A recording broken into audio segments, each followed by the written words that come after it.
కేసీఆర్ కుటుంబంపై కాంగ్రెస్ ఎమ్మెల్యే రాజగోపాల్ రెడ్డి తీవ్ర విమర్శలు చేశారు.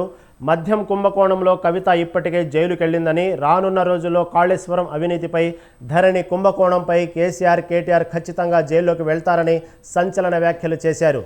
కేసీఆర్ ఆలోచన వల్లనే ధనిక రాష్ట్రంగా ఉన్న తెలంగాణ అప్పుల రాష్ట్రంగా మిగిల్చారని రాజగోపాల్ మండిపడ్డారు. ఇక పోలీస్ శాఖను అడ్డుపెట్టుకుని గత పాలకులు కాంగ్రెస్ నేతల ఫోన్లు ట్యాప్ చేశారని దుయ్యబట్టారు. మునుగోడు ఉప ఎన్నిక, సాధారణ ఎన్నికల్లో కూడా ఫోన్ ట్యాపింగ్ చేశారన్నారు. దీనికి బాధ్యులైన వారు ఖచ్చితంగా శిక్ష అనుభవిస్తారన్నారు. అంతకుముందు మునుగోడు నియోజకవర్గంలో బీఆర్ఎస్ ముఖ్య నేతలు కాంగ్రెస్లో చేరారు.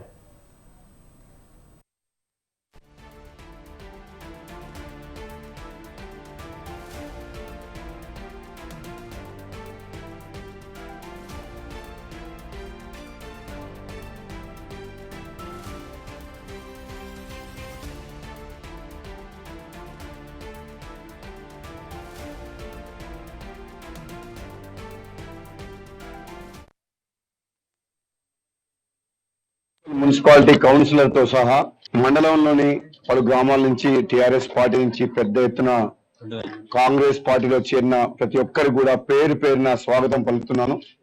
తెలంగాణ ఇచ్చిన కాంగ్రెస్ పార్టీకి మొట్టమొదటిసారి తెలంగాణ వచ్చిన తర్వాత, అధికారంలోకి వచ్చిన తర్వాత తెలంగాణ సమాజం కూడా ఈ రోజు గత 10 సంవత్సరాలుగా ఏదైతే టీఆర్ఎస్ ప్రభుత్వంలో వాళ్ళ బతుకులు మారలేదో, జీవితాల్లో వాళ్ళు ఏదైతే మార్పు వస్తుంది, మాకు ప్రభుత్వం అండగా ఉంటుంది, తెలంగాణ వస్తే మాకు లాభం జరుగుతుందని చెప్పి భావించిన వివిధ వర్గాల ప్రజలు ఎంతో నిరాశతోటి 10 ఏళ్ళు ఎదురు చూసి తెలంగాణ ఇచ్చిన సోనియా గాంధీ కాంగ్రెస్ పార్టీ రుణం తీర్చుకోవాలి, ఈ పేదల బతుకులు, బడుగు బలహీన వర్గాల బతుకులు బాగుపడాలంటే కాంగ్రెస్ పార్టీ పేదల పార్టీ, ఇది పేదోళ్ళ రాజ్యం రావాలని చెప్పేసి ఈరోజు పెద్ద ఎత్తున తెలంగాణలో కాంగ్రెస్ పార్టీని గెలిపించుకోవడం జరిగింది. చౌటుప్పల్ మండల కేంద్రంలో చౌటుప్పల్ మున్సిపాలిటీ కౌన్సిలర్తో సహా మండలంలోని పలు గ్రామాల నుంచి టీఆర్ఎస్ పార్టీ నుంచి పెద్ద ఎత్తున కాంగ్రెస్ పార్టీలో చేరిన ప్రతి ఒక్కరు కూడా పేరు పేరున స్వాగతం పలుకుతున్నాను.